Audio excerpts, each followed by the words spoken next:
Okay, babe, so what else? Okay, work on my smile. I'll do that. Talk slower. Make sure I look at the camera. I'm doing that. Okay, thanks for the tips. All right, very helpful. Okay, I love you too. Okay, I'm about to, I think I'm live now. I gotta go, bye. Oh, so sorry about that. I was talking to Cindy. She was giving me some last minute tips on how to do my, and I think I've messed up on my notes here, my last minute instructions for my wife on how to do a good job on my Facebook Live. She's my coach and my biggest fan and supporter. All right, hey, hope you're able to join tonight. And if you are, let me know that you're here. This is Scotty Sanders. Look forward to our Facebook Live. I skipped last week because it was Memorial Day weekend, Monday night. And so anyway, I took a week off, but I'm back at you tonight. And I'm going to be talking about the 3 R's in self-leadership. So if you're here, let me know. Just put a little shout out there. Say hello, say hi, hola, whatever it may be. Just let me know you're here. So again, this is Scotty Sanders. I'm an international leadership consultant. And let me tell you again why I do Facebook Live. Because it's my opportunity to live out my purpose, which is to encourage and to empower others to live, lead, and finish well. And the whole theme behind these Facebook Lives is helping you and helping others to lead themselves well. And self-leadership really fits into that very, very well because you've got to lead yourself well. And listen, it's a challenge. It's a constant challenge for me. I'm a work in progress. Every day I try to work on how can I lead myself well? What are those self-leadership things that I need to pay attention to? So I'll be talking about the 3 R's in self-leadership. But before I go there, let me give you a little bit of news. You may have heard about this in one of my earlier posts, but I guess it's been about 10 days ago that we signed an agreement with Quest of the Keys, which is a book that I had written, fantasy fiction book that teaches character development and life skills.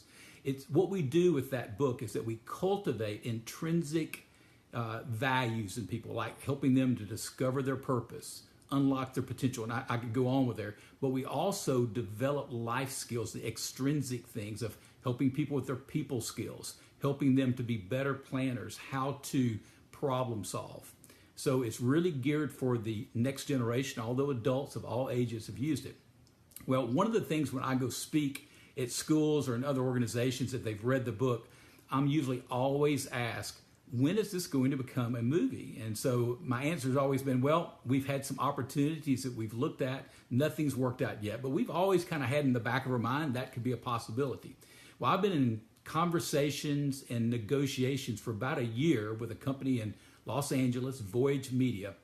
And about 10 days ago, our board of directors at Quest of the Keys, along with our attorney, we signed off on an agreement to partner with Voyage Media, and they are charged with to write the screenplay in collaboration with our writing team.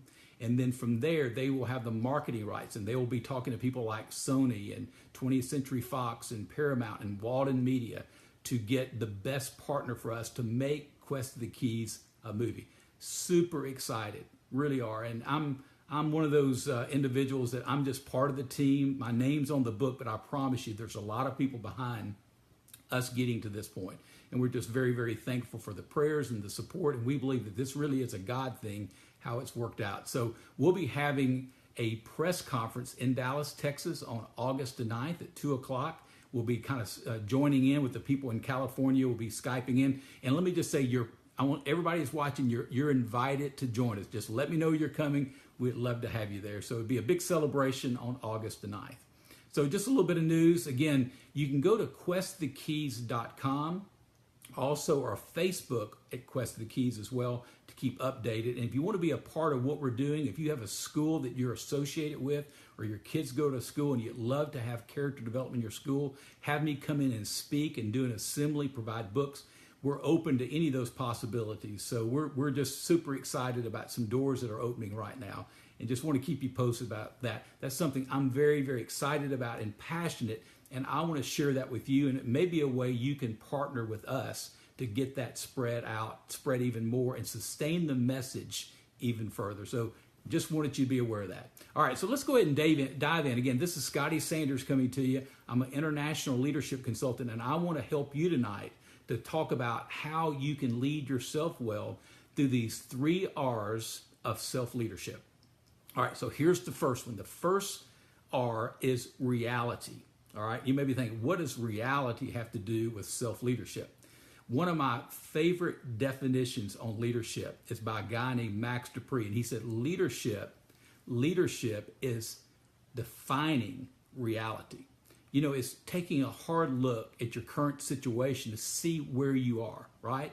And a lot of times we want to not pay attention to where we are. So here's some examples of things that I think we need to take a defined reality look at. And that would be in the area of your health. You know, how are you doing with your health? Are you eating right? Are you exercising?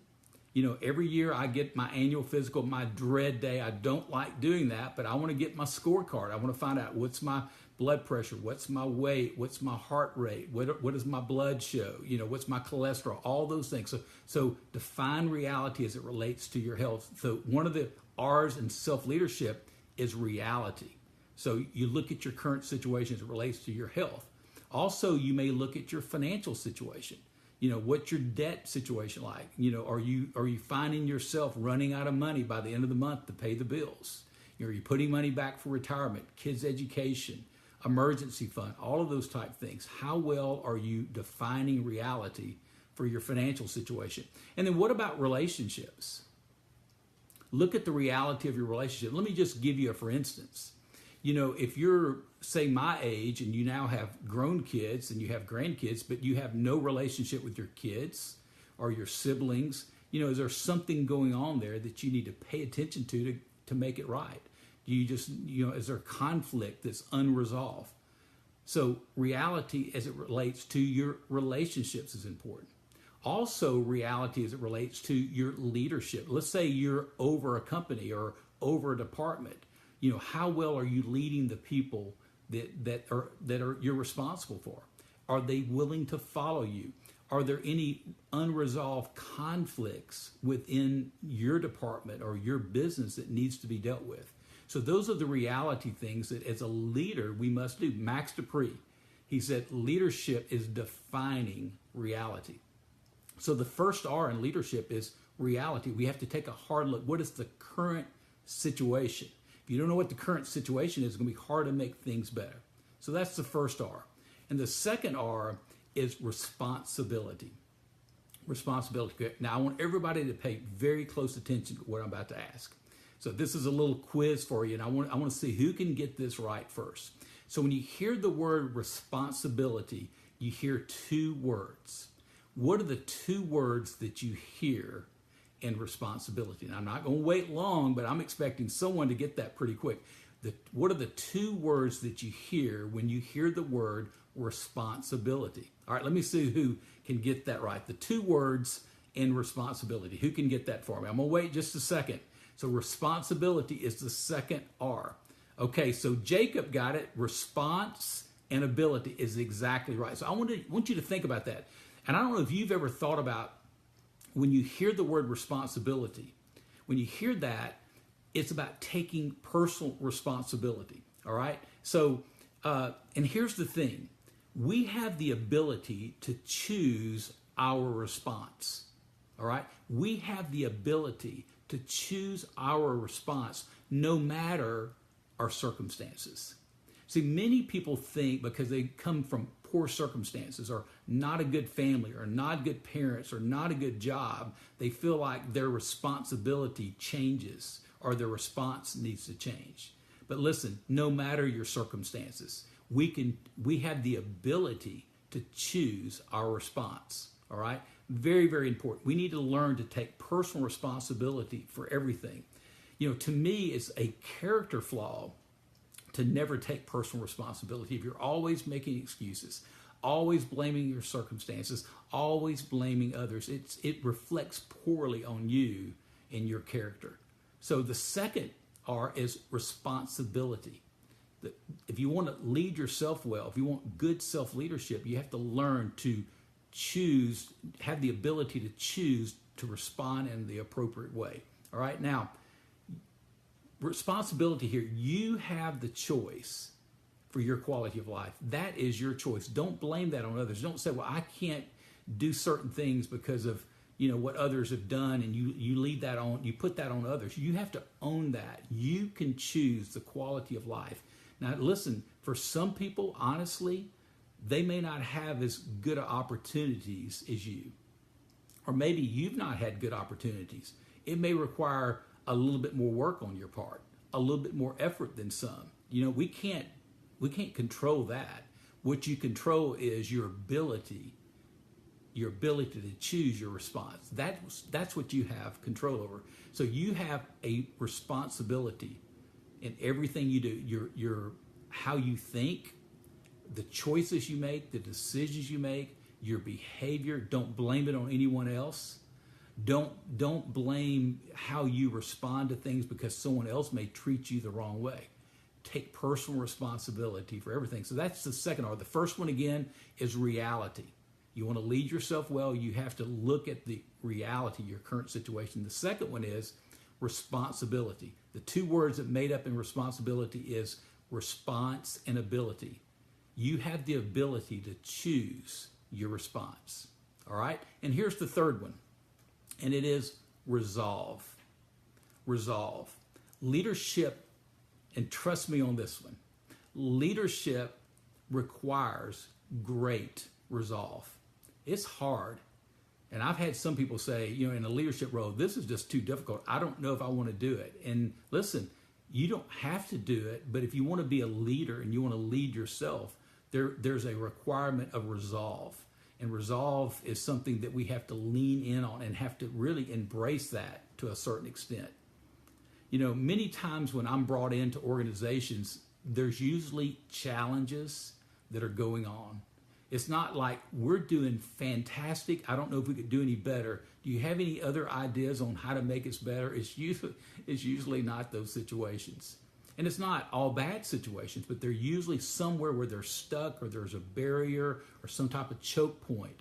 And usually it's a lack of resolve there. It's something difficult that needs to be dealt with, and they're just not willing to do that. I remember, and I'm not wanting to be a name dropper here, but I say this to make a point because it stuck with me. But a number of years ago, I was having lunch with Andy Stanley, a phenomenal pastor leader, and a friend of his at the time that joined him at this lunch was Reggie Joyner. I didn't know Reggie much at the time. Reggie's now one of the foremost children's ministry consultants in the world. And I remember having lunch with these guys, and I was describing, along with a friend of mine, a situation that we were dealing with that was very, very difficult. And when we described the situation, he just paused and politely just said, you know what you need to do? It's a wall that you just have to choose to run through, but you've got to run through the wall. And that's just always stuck with me. Most of the time, we know what we need to do. It just may be a wall that we need to run through that may be difficult, it may be painful, and that's why it requires resolve. Okay? Now let me share a few things related to that. It's courage to make a tough decision requires resolve. The courage to make a tough decision. Leadership is about making tough decisions as well. I agree with Max Dupree, defining realities leadership, but making tough decisions. If there's not tough decisions involved, you really don't even need a leader. Anybody can do that. It takes courage. That's what resolve is. Another one is commitment when it gets hard. In marriage, you're going to have some tough times. Your feelings may change. You may not even feel like you love your spouse every day, but it's the commitment that keeps you together. It's that resolve. You resolve to stay together no matter what. Okay? So a commitment when it gets hard. And third, a conviction even when people are unhappy with you.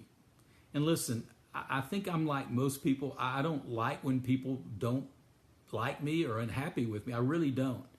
But I made the decision many years ago that I had to decide, is it more important to me to make people happy or to do the right thing the right way?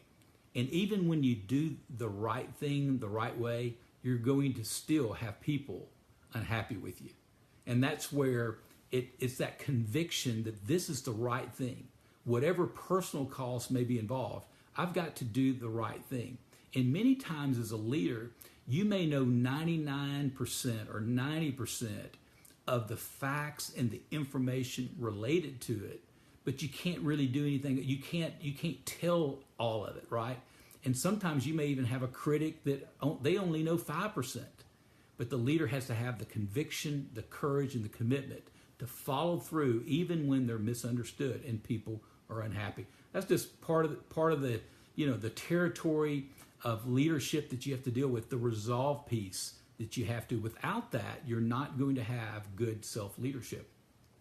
So those are the 3 R's of self-leadership. So let me go back over them with you again. The first one is reality, understanding your current situation. Second, responsibility, taking personal responsibility for everything, and breaking down that word to 2 words, response and ability. We all have the ability to choose how we respond. I love that saying. That's not original by me. It's something I read, I think, when I had a little time with my son in Colorado a few weeks ago. I read it, or a blog or something, but it just stuck in my mind, the responsibility piece. And then the third one is the resolve. It takes a lot of courage, commitment, and conviction to have that resolve to do the right thing the right way. Now, I had a question that came in that I thought you might enjoy. So let me pull that up. In fact, I got it in this other sheet. So here was the question. It said, do you follow a process when you have to make a tough decision? Do you have a process that you follow? And what I would say there is that I don't necessarily have this written, here's the 7 steps or 9 steps, because every situation is different.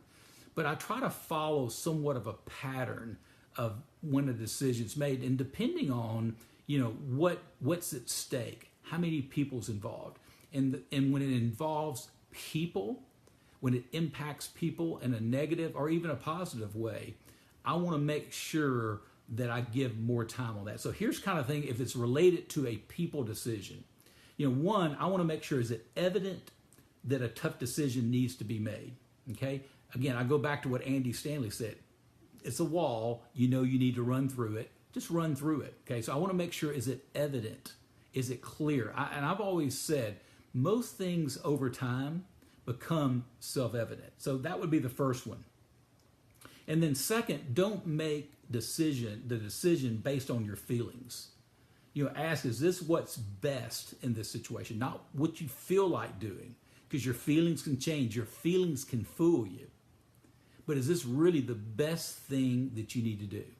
Okay, and check yourself on that. And one of the ways I check myself is that I'm going to ask a few trusted advisors. Now, here's something to pay attention to.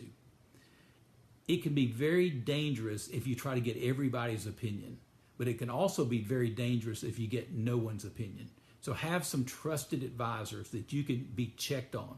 Run the scenario by them and get their feedback. And again, if they verify and confirm, then that's probably a pretty good indicator you're doing the right thing. And then so you want to get input from others you trust. And then fourth, communicate the decision as clearly and directly as you can. And sometimes you can't do that 100%. You can't tell about every little situation, but you want to be clear and you want to be direct as possible. And so that's what I found to work when you have to make a tough decision as it relates to people. Make sure that you've covered those things. Is it evident? Is it something that is not based on my feelings, but you believe in your heart of hearts it's the right thing to do? And then you check that or verify that by talking to a few people that you trust, getting their input. And then once you do that, you want to make sure you communicate that decision clearly and directly as possible. And then the fifth thing I would say there is, going back to responsibility, take full responsibility for the decision. You've got to own that. If you're making the decision, you don't put that off on someone else. You own that. Even if it doesn't go well, you've got to own that. Okay. So again, I hope this has helped you. In fact, I would like to know which part of this talk tonight helped you the most. Which part of this talk helped you the most? Just post that, and that'll give me a little insight of what you need and how I can help you better lead well. So I look at every post. I try to respond back to each of those, because I'm not here for me. I'm here to help you to lead well, encourage you, and empower you to live, lead, and to finish well. So that would be very helpful. Again, what part of this talk you feel like helped you the most? And then I would ask you to, please, if you would, share this. All you have to do is hit the share button, and that's the way that you can pass on this content to encourage and help others as well. And listen, until next time, I'm going to be leading well, and I want you to start leading yourself. Start self-leadership today. And so we'll see you next week. Take care.